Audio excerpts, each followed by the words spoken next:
कुछ पेरेंट्स चाहते हैं कि उनके बच्चे हर वक्त पढ़ते रहें, लिहाजा उन्होंने ऐसी रूटीन सेट की होती है कि पहले बच्चे स्कूल जाते हैं, फिर आकर हार्डली खाना खाते हैं, ट्यूशन चले जाते हैं या अकेडमी चले जाते हैं, वहाँ से आना है, होमवर्क करना है, लेसन्स लर्न करने हैं, टेस्ट तैयार करने हैं।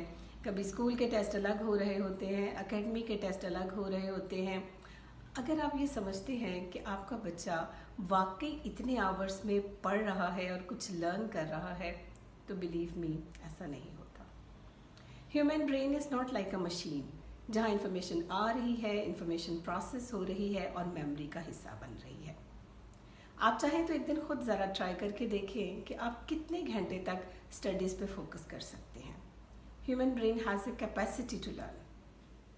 अगर आप वाकई बच्चों की एजुकेशन के लिए इतने कंसर्न्ड हैं तो क्वालिटी ऑफ एजुकेशन को इम्प्रूव करें, ना कि नंबर ऑफ आवर्स को इंक्रीज़ करें।